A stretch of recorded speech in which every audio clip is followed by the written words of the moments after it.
Well, good morning, Valley View. It's great to be with you today. I received an article this week from my personal research assistant, Dick Clark. He's one of our members here. It's not a paid position, don't worry, Dick, especially take note of that. But he sends me information from time to time that I'm able to utilize, and it helps keep me sharp. And one of the stories I got this week was of a guy, construction worker. He was at work on a construction site. Somehow, they didn't share all the details. He ended up with a 6-inch nail through his boot. Bad situation to be in. Of course, he's in just agony, tears, pain, difficulty. So they get him, rush him to the emergency room, get him there. They immediately start giving him pain medication to help calm him down, get him under control so they can work on his foot. Get him calmed down, and they start cutting away the boot. And lo and behold, the nail never passed through his foot. It went through between two of his toes. Now, the author of this article made the observation that a lot of times in life, our responses are determined by our expectations. What we think will happen is what inevitably we convince ourselves has happened. And we've been working through the book of John together. We're in John chapter 11 today. In fact, we're going to be on page 844 if you have one of our church Bibles. We have those in the connection corner. Grab one anytime.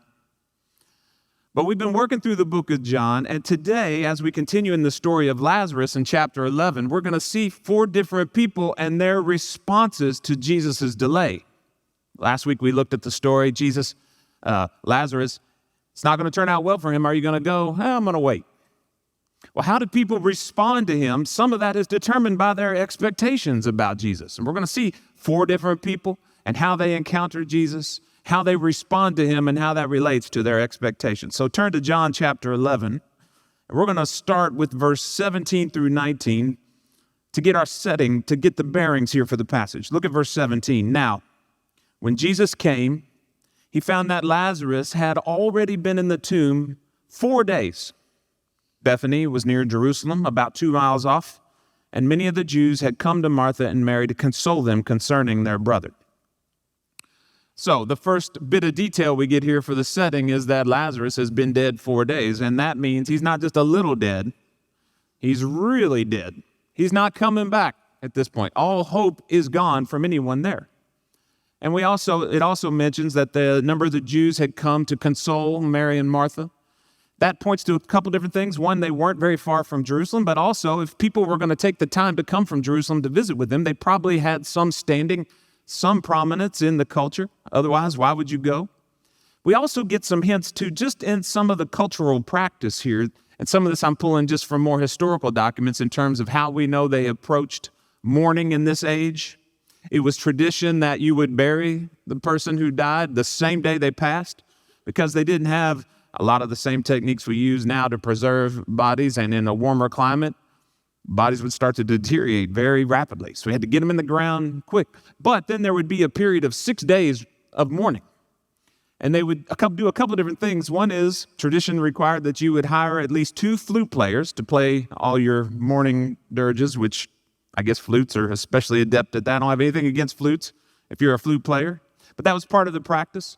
Also, you would hire a professional wailing woman, at least one, to be there as a part of the whole experience of mourning. So it ended up being very different than how we experience funerals. When I go to a funeral home, no matter how many people are there, it's very quiet, it's very reserved, soft music, settling, calming music playing in the background maybe. If anyone is crying, it's under control. We're going to keep it calm for the most part. In general, that's kind of more of our cultural experience. This would have been as far the opposite from that as possible. Let me show how much I cared about this person I love by how loud I am. By the more wailing we have, the more chaos almost in terms of let's just put it all out there. Very different from how we experience it. It'd be quite the experience at this time. And so here they are, they're mourning, they're in Bethany. Many Jews are there to console them. But then now Jesus begins to enter the scene, and we get the first interaction with the first of the 4 that we're going to see here, responses to Jesus' delay. And this happens with Martha. Let's look at Martha, verse 20. So when Martha heard that Jesus was coming, she went and met him, but Mary remained seated in the house. Martha said to Jesus, "Lord, if you had been here, my brother would not have died. But even now I know that whatever you ask from God, God will give you." So our first person that responds to Jesus' delay is Martha. And notice what happens here. There's couple of different things. One is the contrast between Martha and Mary. They come and report that Jesus is on the outside of town or nearby waiting. Martha goes, and it says very clearly, Mary stayed seated. And I'm reading between the lines here, some based on some of our other interactions we know about Martha and Mary and their interactions with Jesus in particular. It seems like Martha in particular is our doer. In fact, I'm going to give each of these responses one word to sum up this person and their response. With Martha, it's the word direct. She's the one, I'm going to go right ahead. I'm going to be the problem solver. I'm going to go ahead of my sister and interact with Jesus before she has to figure out how we should relate to him. She's the one who, back in Luke 10, we saw that Jesus said, "Martha, Martha, you're busy and bothered with so many things, while Mary's chosen the better to sit at my feet." She's the one in the kitchen, making sure everything's prepared, making sure everyone's fed. She was clearly Baptist and would likely serve on Wednesday night suppers to help with meals whenever those come along. Martha would be there. She's the doer. In fact, I think people tend to lean one way or the other. People tend to be do first, then think about it later, or think first, then do later. I don't know which way you fall personally, but let's just see a show of hands. If if something needs to be done, I'm going after it. We'll figure out what it means later. Who's the doers in the room? Let me see a show of hands. Okay. You're the ones who cause all the trouble in the world, by the way. I've hinted at where I might fall. Then we have I got to think about it for as long as it takes before I can take any action. I've been thinking about it since 1989, and I'm getting close to coming up with a plan. Who are my thinkers out here? Who are my overthinkers sometimes, right? Yeah. Okay. We're the ones that make sure things are done right. Okay. No. Look, it's not right or wrong, mostly, but we're wired differently towards that regard. And here we have Martha. She's like, I'm going first. Mary, she doesn't even move. I'm going. I'm the direct one. And notice what she says to Jesus. The first word she says to him, "Lord, if you had been here, my brother would not have died." Now there's debate about her tone in that. Was that disrespectful? Was it a mild, kind of subtle rebuke? Was it disappointment? Was it a statement of faith? There's different ways to take that. We weren't there. We can't know exactly how she said it. One thing's for sure, it's not the first words you would expect to say to someone who traveled many miles to help you in your grief. "Hey, why weren't you here sooner?" It's kind of direct, going back to her personality. You might expect a little bit of, thank you for making the trip. Thank you for coming. I'm so grateful you're here. I know that Lazarus meant a lot to you too. How are you doing? But no, she goes right to, "Why weren't you here? Where were you, Lord?"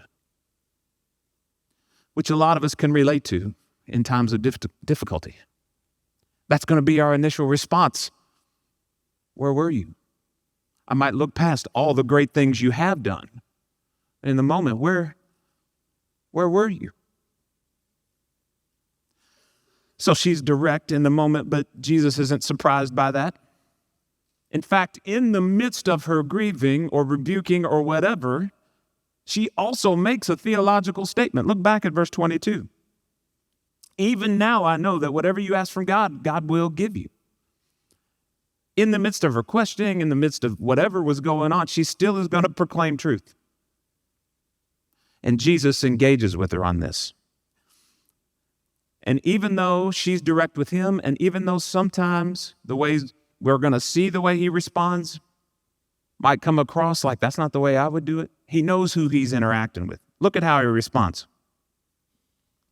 Verse 23, Jesus says to her, "Your brother will rise again." Martha said to him, I know that he will rise again in the resurrection on the last day." Jesus said to her, "I am the resurrection and the life.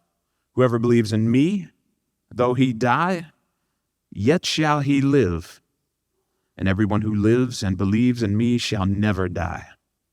Do you believe this?" She said to him, "Yes, Lord, I believe that you are the Christ, the Son of God, who is coming into the world."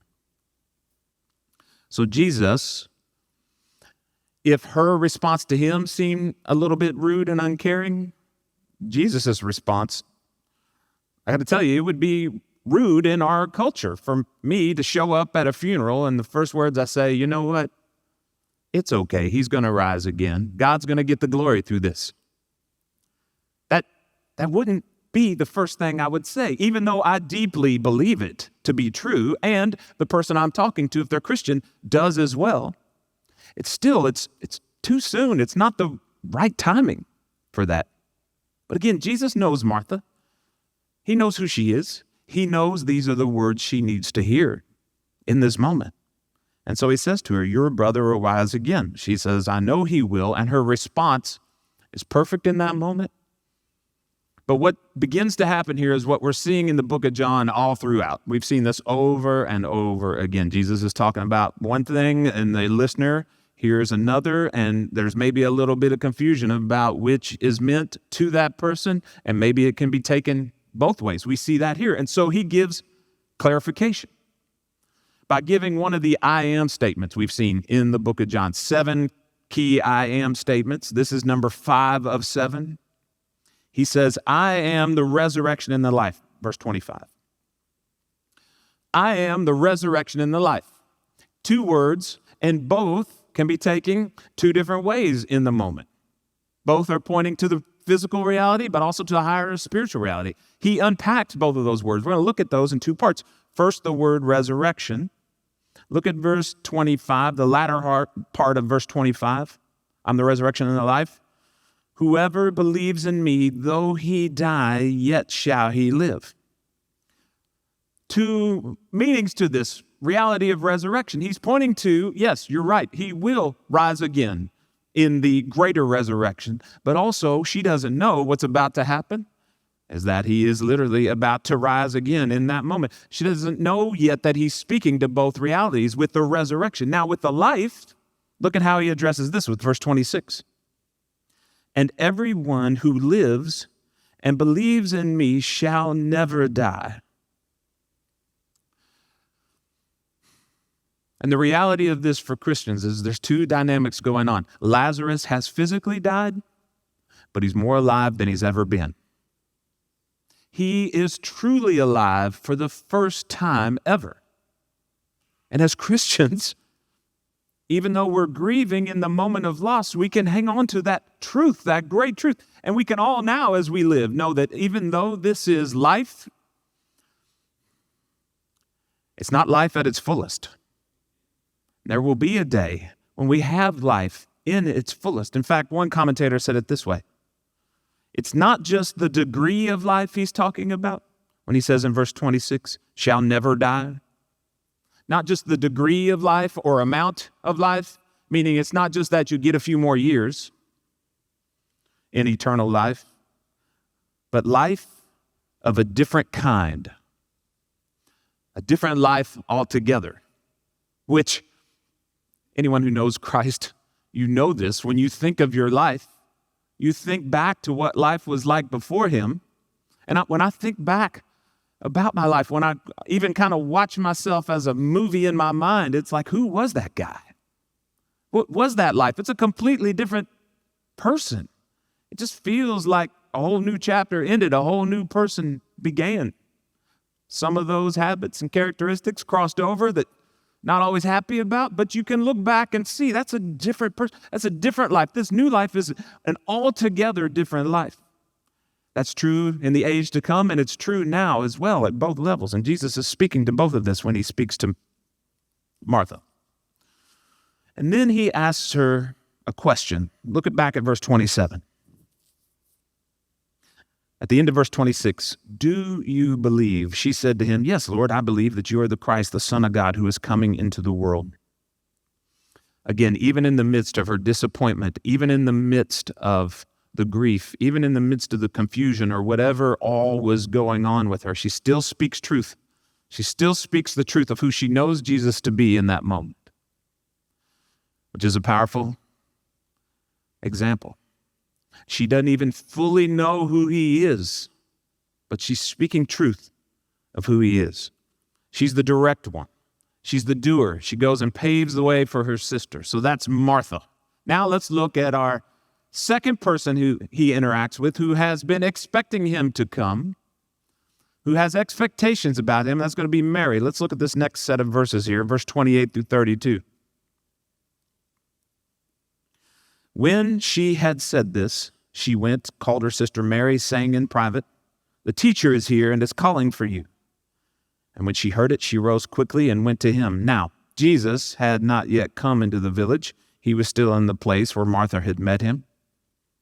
And when the Jews who were with her in the house consoling her saw Mary rise quickly and go out, they followed her, supposing that she was going to the tomb to weep there. Now, when Mary came to where Jesus was and saw him, she fell at his feet, saying to him, "Lord," this verse is very familiar. We've already heard this line, "Lord, if you had been here, my brother would not have died." We get this contrast again, the reminder that at first when Jesus came toward them, it was Martha who went first, and Mary didn't. She stayed. But then she goes. And she goes in this moment, and it's so abrupt that everyone notices. And if you were in a funeral home, and suddenly the main family member who was caring for everything, the family member closest to the one who passed, if they suddenly got up and ran out, everyone would take notice. They would wonder, what's going wrong? What's happening? She must need help. We must need to come alongside her. And so that's what happens. All the Jews who were there with her, consoling her, run out with her. Part of that may have been, well, we've got to be alongside her to keep all the public display of weeping and mourning going. We can't let her go off without us. We're pretty important to this whole process, which culturally would have been true. Part of it may just have been a curiosity of wondering, where is she going to? It doesn't seem that they really announced, "Hey, I'm going to meet Jesus. Y'all take care while I'm gone." None of that really as well. She just goes. And then when she gets to him, I love what we see here about Mary. When you see Mary in Scripture, most of the time you see her in one particular place, and it's at the feet of Jesus. I mean, what a powerful thing to be said of someone. They spent their time at the feet of Jesus. She was there washing his feet. She was sitting at his feet listening. And here, when she gets to him, it says she falls at his feet. And she says one statement. It's the same one her sister said, "Lord, if you had been here, my brother would not have died." But her posture is so different from Martha's. In fact, Mary, I think the word I would use for her in this moment is despairing. And I don't mean that as in a despair of without hope, but there's certainly a deeper angst here, a deeper pain. In fact, Jesus, he doesn't even respond directly to her. With Martha, he enters into a theological discussion. And with Mary, he just lets her weep. Mary, despair. Martha, direct. And now we're going to see another group that he interacts with. In fact, look at verse 33. When Jesus saw her weeping, and the Jews who had come with her also weeping, he was deeply moved in his spirit and greatly troubled. So we've seen him interact with Martha, the direct one, Mary, the one in despair. Now we get a third audience, the Jews. And I've said all throughout the book of John, often that is speaking of the Jews, not just the whole population of the Jewish world, but usually it's referring to Jewish leaders. But there are times where it's not clear. This is one. They've not been spoken of negatively yet in terms of the Pharisees, the religious leaders who think they have it all figured out. Often the word Jews is synonymous with that. But here it just seems to be not totally clear. But we're going to get a glimpse here as to who they are by the way they respond to Jesus, by what they expected of Jesus. And what they said First, we noted that the Jews were weeping, or Jews saw Jesus weeping, and he was deeply moved in his spirit and greatly troubled. And it's going to take us some time to unpack that. What was going on with Jesus in the midst of being around the Jews and them observing what he was doing, how he felt? There's a lot of debate about what this means. He was deeply moved in his spirit, greatly troubled. We're just going to talk about that phrase, deeply moved, for a minute, because I think it's difficult to discern exactly what was going on, but it's way too vague of a translation. At least I'm teaching from the ESV. I know there's other translations. A lot of them translate it that way, to deeply moved. The interesting thing of that word is, originally, when it was first used, it was used of animals, not humans, specifically of horses, and how they flare their nose in anger and rear up in anger. And then it shifted to be used of humans in particular as well. And when used of humans, it often still carried the idea of anger. And it also carried, and you see this with Jesus in other places, of scolding or rebuke. And so, greatly troubled in his spirit, when I read that in English, I tend to think, well, that's something that was stirring deep inside him. But the meaning of that word, there was also a very outward element that involved anger. We can't avoid that reality. In fact, a couple of different guys translated this as outraged.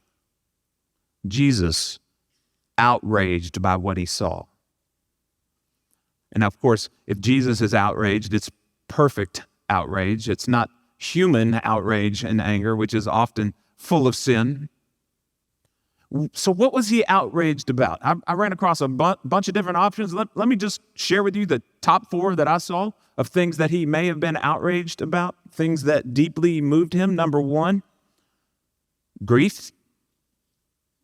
It may have been that he saw the grief of Mary and the Jews, and he identified with their grief. He was deeply stirred because of their grief, and he felt their grief as well. Number 2, he may have just been upset by the display of their grief. And what I mean by that is the over-the-top display, this show they made over their grief. That could really just be a turnoff of going, you guys are totally missing it. You're making a bigger deal out of this. You're trying to make it all about you. He could have been reacting to that. Number 3, he could have been angry at death and sin. I mean, here we have, it's not supposed to be this way. Death was not a part of the original plan. Death was brought about by sin. And it could have been the anger, the outrage toward that reality. And then number 4,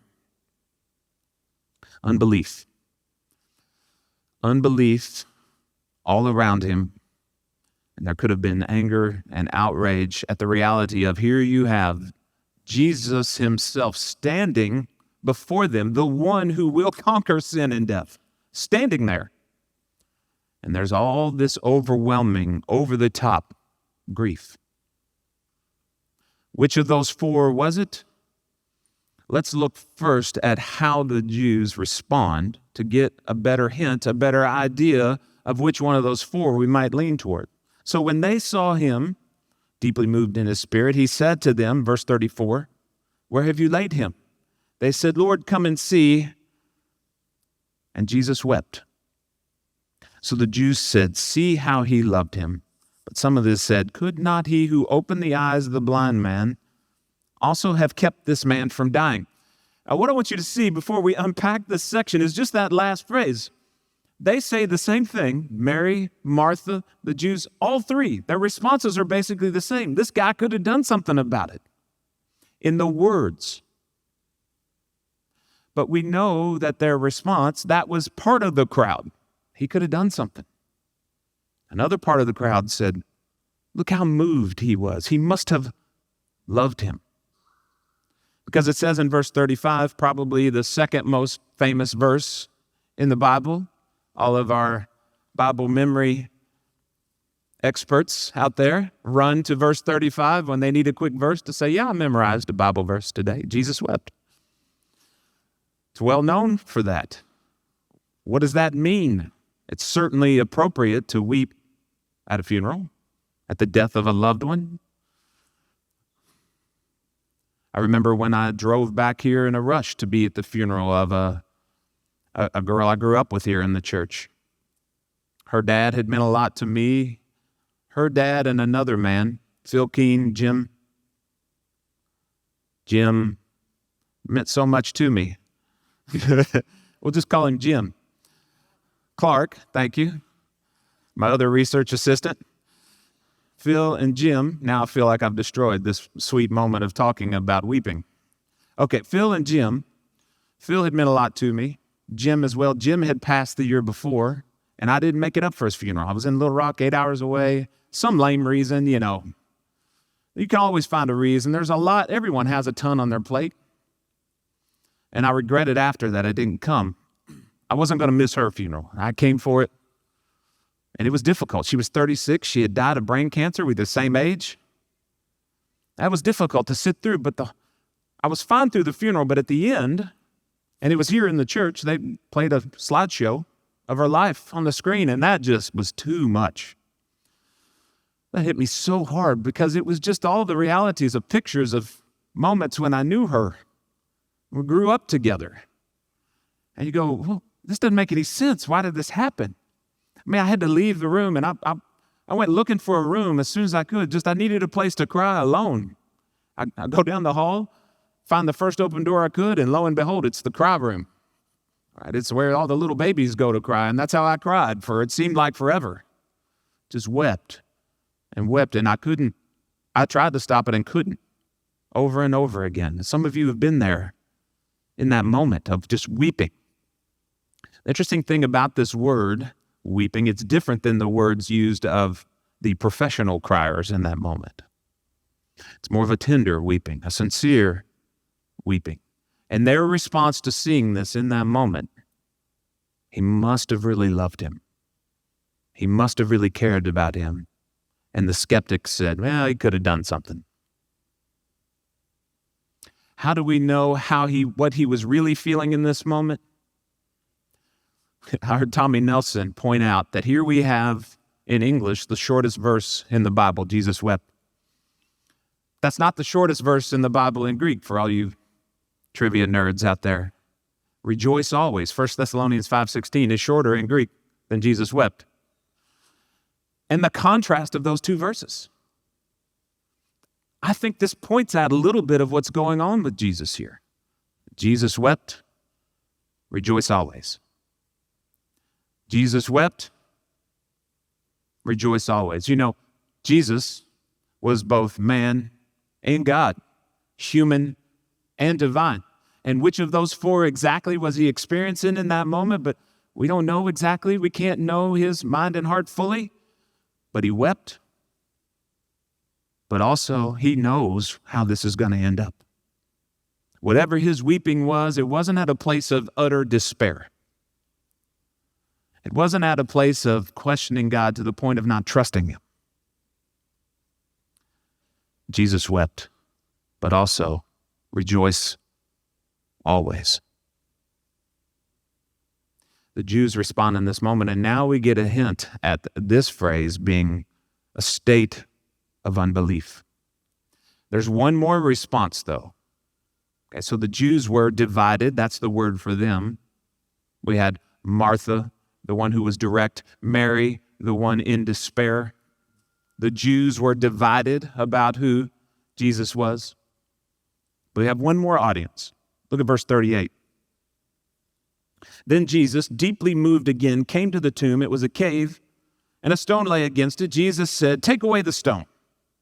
Martha, the sister of the dead man, said to him, "Lord, by this time there will be an odor, for he has been dead 4 days."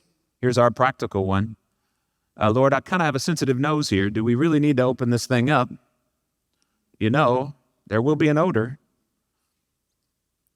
And Jesus said to her, "Did I not tell you that if you believed, you would see the glory of God?" So they took away the stone. Jesus lifted up his eyes and said, "Father, I thank you that you have heard me. I knew that you always hear me, but I said this on account of the people standing around, that they may believe that you sent me." When he had said these things, he cried out with a loud voice, "Lazarus, come out!" The man who had died came out, his hands and feet bound with linen strips and his face wrapped with cloth. Jesus said to them, "Unbind him and let him go." There was a fourth response to Jesus' delay, and his name was Lazarus. And I tried hard to find a good D word that would go, because the other three start with D, and I think the best option is not dead. Lazarus' response was to be not dead, meaning he rose. I mean, you wonder, did he have a hand in that or not? Did he have a say in that? Lord, I'd rather not follow you right now. I just kind of want to stay where I am. Whatever that went down like, he responded immediately, and there were no words. "Hey, Lord, how you doing? Let's talk a little bit about what just happened." No, he just responded, obeyed, came to the forefront. And Jesus, I love how he went about this. He started by praying a prayer. The prayer he prayed was prayed as if it had already happened. "Thank you, Lord, that you have heard me. Thank you, Lord, for what you have already done." It was a prayer of hope. It was a prayer of expectation. He knew that God was still at work, even though there might be an odor. But I also love how Martha responded in this moment. So he asked earlier, "Do you believe?" "Yeah, Lord, I believe." "Okay, well, when I come 4 days after the funeral and ask, 'Do you mind if we dig up the coffin? Is that okay?' Now do you believe?" Her response would show, do you really believe? That's a tall order. She's probably not just only concerned about the odor. It just seems really strange and inappropriate. But they took away the stone, showing their faith. And Lazarus is raised. I think when we look at this passage, it ends pretty abruptly. And what we're going to see next week in the next section is this response that is mind-blowing. A response to Jesus raising someone from the dead is to want to kill him, is want to get rid of him, is want to be done with him. So we know some of these Jews were here to keep an eye on what he might do. But I think as I read this, I think there are 4 key takeaways for us in terms of grieving, in light of some of what we saw in these responses. In fact, let's look at 4 of these. The first is, don't go it alone. Okay, 4 lessons on grieving. Don't go it alone. Martha and Mary, in the midst of their grieving, they were with each other.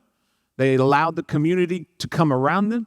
They didn't abandon their community practices, but they stayed in community. They stayed connected. They didn't try to go it alone. I know many times when we're grieving, the temptation is to pull away from others.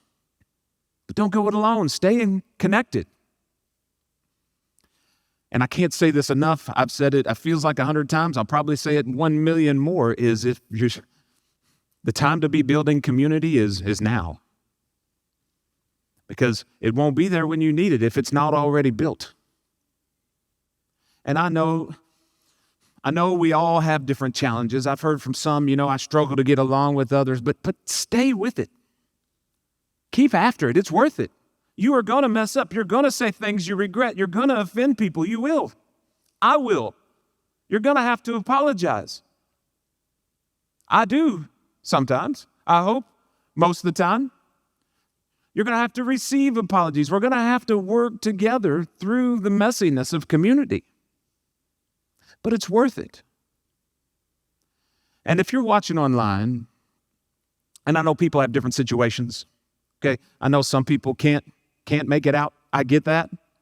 I'm not talking per se to you. I'm talking to those who have just gone, this is just easier. I'm just going to stay home. We'll watch it online. We'll be good.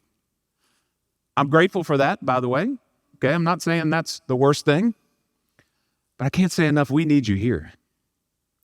We need you as much as you need us. We need each other. Don't stay stuck in the apathy that was created for so many of us. I felt it too. I mean, it was hard for us to get going back to church. I wasn't preaching at the time, don't worry. That was hard for us too. It's like, oh yeah, that's that thing we used to do. We used to go to that building with other people. There's some kind of apathy that has settled in so many. And I think the enemy is rejoicing at that. But we need you. Fight for community.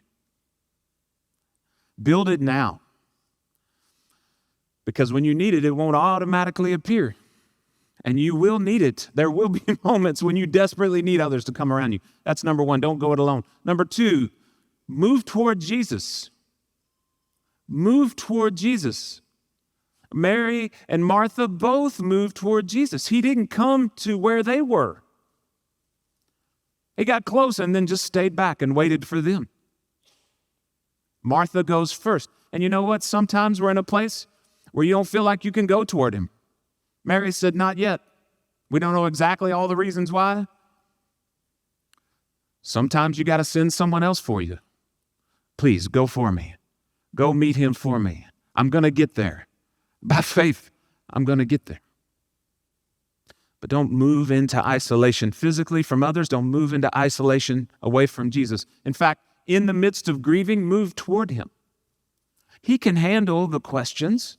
He can handle the grief. I love it that he interacts with two very different women. Martha, the logical, Martha, the doer. He doesn't beat her up. He engages with her where he is. And Mary, he doesn't put her down for being the one overwhelmed with grief, the emotional. We can't even enter into a conversation, but he meets them both where they are. And they moved toward him. Number three, walk by faith. Martha, in the midst of Jesus saying, hey, let's open the tomb. Doesn't make any sense. It's not how we would do it. Walk by faith. I'm going to trust you, Lord, in this moment. I don't get it. I'm going to trust you. And then lastly, number four, speak truth to yourself. In the midst of the anguish, in the midst of the grieving, and it's okay to grieve, keep speaking truth to yourself. Look back at verse 22. Look at how Martha did this. Jesus, if you had been here, my brother would have been okay. There's grieving in that. Whatever else is going on, there's a bit of, we don't want to be without him. And in the midst of that, she speaks it out loud. But even now I know that whatever you ask from God, God will give to you. It's okay to grieve. But keep speaking truth to yourself in the midst of grieving. In fact, I think one of the ways I'd say it is grieve by faith. We don't grieve as those without hope. We don't grieve as those who are to the point of despair. I've mentioned over the last month a number of different times Tim Keller. He was a well-known pastor, teacher, writer. A lot of his books had meant a lot to me, and I know to a number of other people here. He passed away recently. That's why his name has come up more. And I ran across a story about him that I did not know. I've read a lot of his books, but I didn't know this story about him. I ran across it this week as I was reading his biography. And it's the story of his relationship with his brother. His brother Billy, all of his adult life, lived his life an openly homosexual, rejecting God all along the way. His brother Billy contracted AIDS, and near the end of his life was taken into hospice. And Tim and his family and other church members, another local pastor, all began to just pour out love on him. All began to just minister to him. All began to try to love on him and connect with him. All his friends were abandoning him at this moment. None of his friends were around. And they're loving on him. And of course, Tim is telling him about the love of God in his life. And he said this about Billy's response. Billy had thought that being a Christian meant cleaning up his life and making himself righteous. I got to clean it all up first to come to him. That's what he had thought. But Tim pointed to 2 Corinthians 5:21. For our sake, he made him to be sin who knew no sin, so that in him we might become the righteousness of God. And it was through those conversations that Billy finally came to know the love of God. Tim at the memorial service related Billy's life to the story of the prodigal son. So many parallels. And here's what he had to say about this, commenting on that reality. The world isn't made up of good people and bad people, Keller explained. That's a really interesting statement to make. The world isn't made up of good people and bad people. Here's the contrast that he draws out. There's the humble and the proud. It's not good or bad, it's humble or proud. He said it this way, only the humble enter the kingdom of God. It's the proud who are left out. Which sums up the story of the prodigal son. The humble prodigal comes back to the banquet. The father throws the banquet and accepts him in. He comes in. He takes on the robe of righteousness, the robe of acceptance. But it's the proud older son who's left out, who doesn't go in. The humble and the proud. Tim spoke at the memorial service, and this is what he had to say about his own brother's passing. Billy took the robe, and when you attend a memorial service for someone who took the robe of Christ's righteousness, the robe of acceptance, the robe of the Father's love, you're not in the end grieving but rejoicing. Is Billy dead today? Tim asked. No, he's not. Billy was dead, but now he's alive. He took the robe, and when you take the robe, what happens to death? We laugh at death. Christians don't fall asleep when they die. That's when they finally wake up. Billy was more alive in that moment than he had ever been. We don't grieve as those without hope. We don't grieve to the point of despair. We grieve, but we grieve by faith. Let's pray. God, we thank you for your word. We thank you for this story in John chapter 11 of Lazarus and the different responses to the delay of Jesus. And I know in this room, many have experienced deep grief and loss of loved ones. And even with Jesus weeping, we see that's okay to grieve. That's part of it. Lord, I pray as a church that when we lose loved ones, that in the midst of the grief, we would grieve by faith. We are not as those who grieve without hope. Not to the point of despair. We know you are still near. Help us to move toward you. Help us to speak truth back to ourselves. Help us to walk by faith, to lean on others, to stay in community. I thank you for this body of believers. I thank you for so many. We don't do it perfectly, but who extend love to others in the midst of grief. Lord, help us to keep growing in that, to keep getting stronger in that. And Lord, help us to be open with others about our losses, about our pains, so that we can love on one another. We love you, Jesus. We thank you for this morning. Amen.